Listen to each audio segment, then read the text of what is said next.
നിയമസഭാ തെരഞ്ഞെടുപ്പിൽ UDF കേരള കോൺഗ്രസിന് 10 സീറ്റുകൾ നൽകാൻ സാധ്യതയില്ല. 8 സീറ്റുകൾ ധാരണയായതായി സൂചന. ഇടുക്കി സീറ്റിൽ കോൺഗ്രസ് തന്നെ മത്സരിക്കും. ചങ്ങനാശ്ശേരി സീറ്റും കോൺഗ്രസ് ഏറ്റെടുക്കാൻ സാധ്യതയുണ്ട്. കേരള കോൺഗ്രസിന് 10 സീറ്റ് നൽകുമോ എന്ന ചോദ്യത്തോട് KPCC പ്രസിഡന്റും പ്രതിപക്ഷ നേതാവും ഇതുവരെ പ്രതികരിച്ചിട്ടില്ല. തീർച്ചയായിട്ടും SK, അത് തന്നെയാണ് പ്രധാനപ്പെട്ട കാര്യം. അതായത് വിജയസാധ്യത തന്നെയാണ് പരിശോധിക്കുന്നത് കോൺഗ്രസ്. പക്ഷേ അതേ നാണയത്തിൽ തന്നെ PJ ജോസഫും മറുപടി നൽകുന്നുണ്ട്. കഴിഞ്ഞ ദിവസം നമ്മളോട് പ്രതികരിച്ച PJ ജോസഫ് പറഞ്ഞത് വിജയസാധ്യത 140 മണ്ഡലങ്ങളിലും നോക്കേണ്ടി വരും, അത് മാത്രമാണ് ഈ 140 മണ്ഡലങ്ങളിലും പരിശോധിക്കുന്നത് എന്നാണ് അദ്ദേഹവും മറുപടി നൽകിയത്. അതായത് കേരള കോൺഗ്രസിന്റെ മാത്രമല്ല കോൺഗ്രസ് സ്ഥാനാർത്ഥികൾക്കും ഇതേ മാനദണ്ഡം ബാധകമാണെന്നുള്ളൊരു കാര്യമാണ് PJ ജോസഫ് ഇൻഡയറക്റ്റ് ആയിട്ട് പറഞ്ഞു വെക്കുന്നത്. എന്തായാലും ഇന്നലെ PJ ജോസഫുമായി KPCC പ്രസിഡന്റും അതുപോലെ തന്നെ പ്രതിപക്ഷ നേതാവും കൂടിക്കാഴ്ച നടത്തി. ഇന്നലെ RV തോമസ് അനുസ്മരണവുമായി ബന്ധപ്പെട്ട് പാലായിലെത്തിയപ്പോഴാണ് ഇരു നേതാക്കളും PJ ജോസഫുമായി സംസാരിച്ചത്. ഈ കാര്യങ്ങൾ സംസാരിച്ചിട്ടുണ്ട് എന്നുള്ളൊരു വിവരമാണ് നമുക്ക് ലഭിക്കുന്നത്. എന്തായാലും നമുക്ക് ലഭിക്കുന്ന സൂചനകൾ അനുസരിച്ച് 8 സീറ്റുകളിലേക്ക് കേരള കോൺഗ്രസ് എത്തിയേക്കുമെന്നുള്ള സൂചനയാണ്. അതായത് കഴിഞ്ഞ തവണ മത്സരിച്ച 10 സീറ്റുകൾ ഇത്തവണ ലഭിച്ചേക്കില്ല എന്നുള്ള വിവരം തന്നെയാണ് പുറത്തു വരുന്നത്. അതിൽ പ്രധാനപ്പെട്ട 2 സീറ്റുകൾ കോൺഗ്രസ് ഏറ്റെടുത്തിരിക്കും.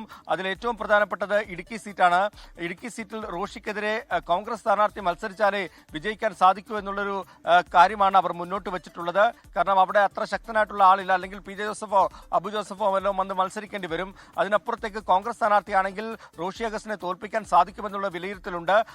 അതിനോട് ജോസഫ് ഏകദേശം വഴങ്ങിയതായിട്ടുള്ള സൂചന തന്നെയാണ് പുറത്തു വരുന്നത്. അതോടൊപ്പം തന്നെയാണ് ചങ്ങനാശ്ശേരി സീറ്റിൽ കാര്യമായിട്ടുള്ള ഒരു സ്ഥാനാർത്ഥി PJ ജോസഫിന് കണ്ടെത്താൻ സാധിച്ചിട്ടില്ല. അങ്ങനെ ഒരു കരുത്തനായ സ്ഥാനാർത്ഥി വന്നാൽ അവിടെയും കോൺഗ്രസ് അല്ലെങ്കിൽ UDF വിജയിക്കാൻ സാധിക്കും. കോൺഗ്രസ് ഈ സീറ്റ് ഏറ്റെടുത്ത് കൈപ്പത്തി ചിഹ്നത്തിൽ അവിടെ ചങ്ങനാശ്ശേരിയിലും മത്സരിക്കുകയാണെങ്കിൽ ഈ 2 സീറ്റുകളിലും വിജയം നേടാൻ സാധിക്കുമെന്നുള്ള ഒരു വിലയിരുത്തലിലേക്ക് UDF കോൺഗ്രസ് നേതൃത്വം എത്തിയിട്ടുണ്ട്.